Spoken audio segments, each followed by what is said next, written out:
Do livro Alta de Souza, psicografado por Francisco Cândido Xavier. Tu que vives na paz e na abastança, lembra que há muita lágrima dorida. Leva ao que sofre um raio de esperança, minorando as torturas desta vida. Alta de Souza.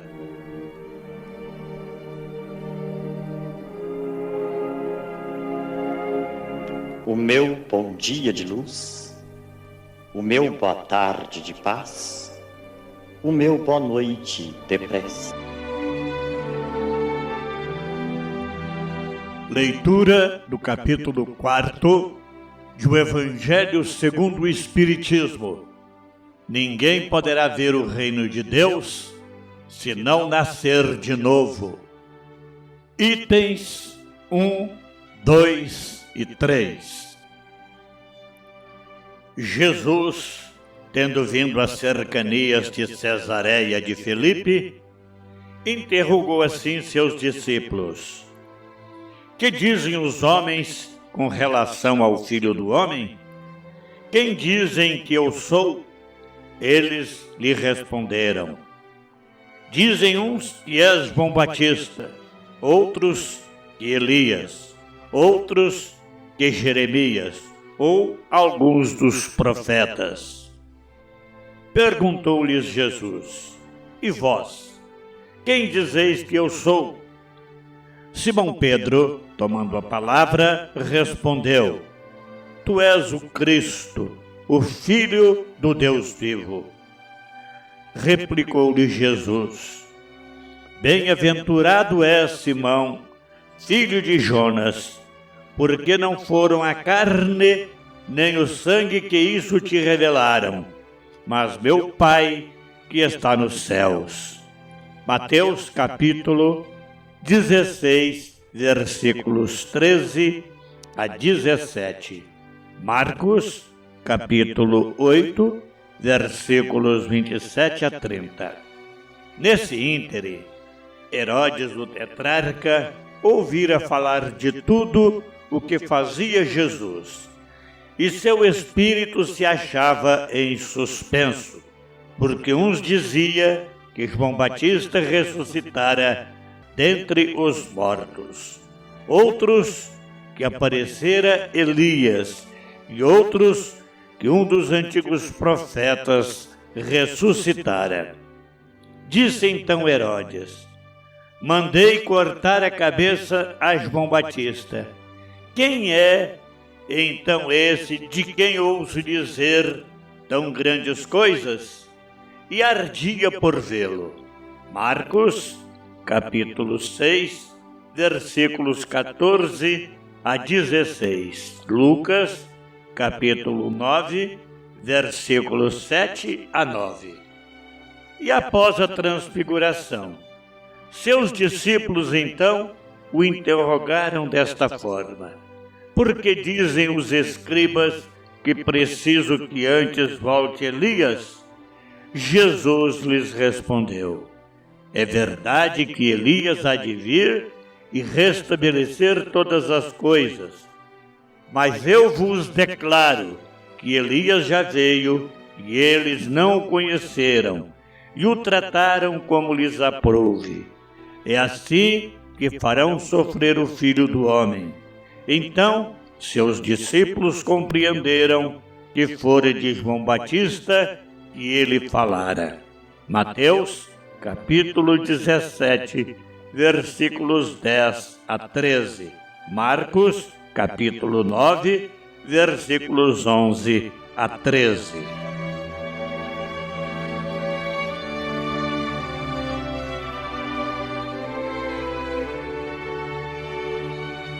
Livro dos Espíritos de Allan Kardec, capítulo 3, da Criação, Formação dos Seres Vivos, pergunta de número 49.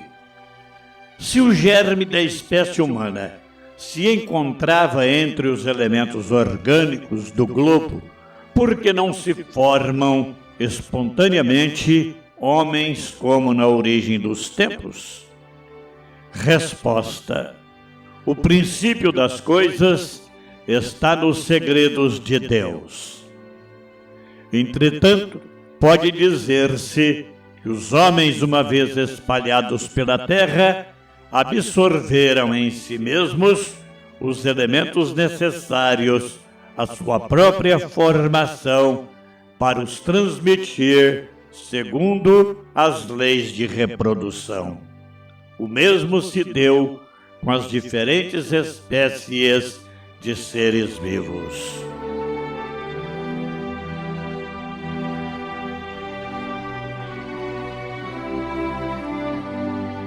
Meus queridos irmãos, ao indagar por que não se formam espontaneamente homens na atualidade, como teria ocorrido nos primórdios do planeta, Allan Kardec recebe dos espíritos uma resposta que nos convida à humildade diante dos mistérios da criação.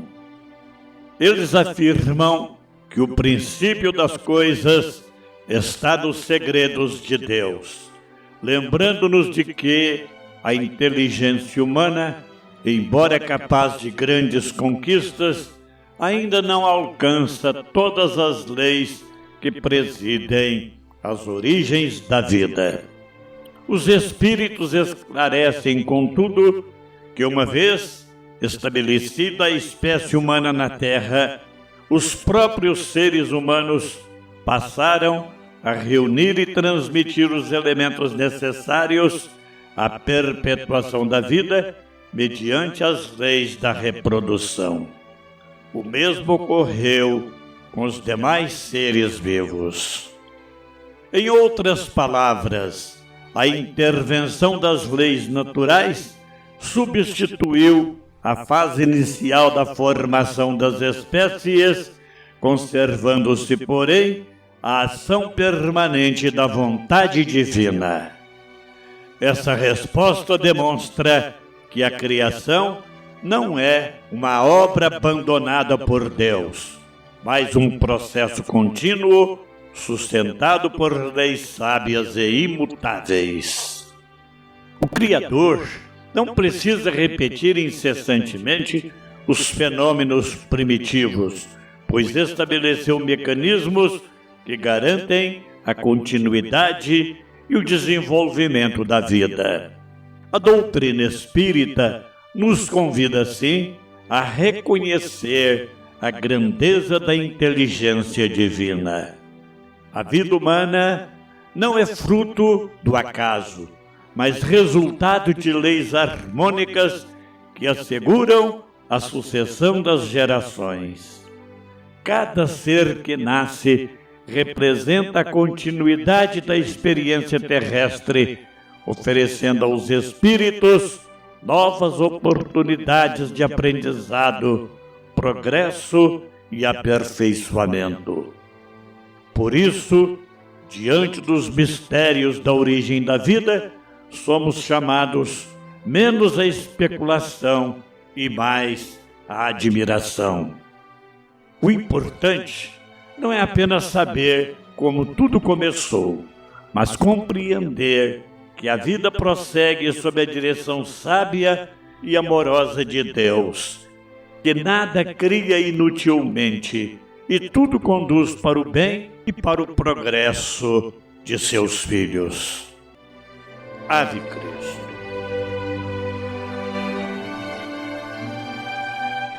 A nossa estimada ouvinte, Érica de Paiva Tessitore, residente em Casa Branca, estado de São Paulo, compartilha conosco uma mensagem solicitando nossas vibrações e preces em favor do senhor Walter Roberto Plaza, amigo de sua família, que retornou à pátria espiritual na última quarta-feira, dia 17 de junho, após enfrentar com coragem e resignação uma longa luta contra um câncer na bexiga. Segundo nos informa Érica, apesar dos esforços do tratamento, a enfermidade acabou por se expandir para outras partes do organismo, culminando com o desenlace do nosso irmão.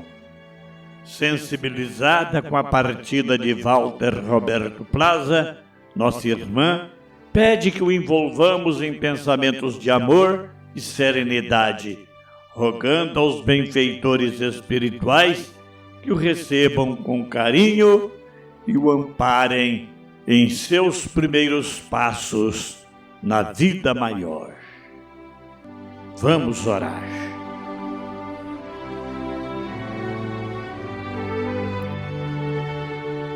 Senhor da vida e da sabedoria infinita, ao encerrarmos mais este estudo, elevamos nossos pensamentos em gratidão por teu amor e por tuas leis perfeitas que sustentam e renovam a existência em todos os mundos. Agradecemos pela oportunidade de compreender que a vida não é obra do acaso, mas expressão da tua vontade soberana, manifestada através de leis justas e harmoniosas. Concede-nos, Pai, de infinita bondade, a humildade para reconhecer os limites do nosso entendimento e a confiança necessária para aceitar que muitos dos teus desígnios permanecem acima da nossa compreensão, sem que isso diminua a certeza do teu amor e da tua providência.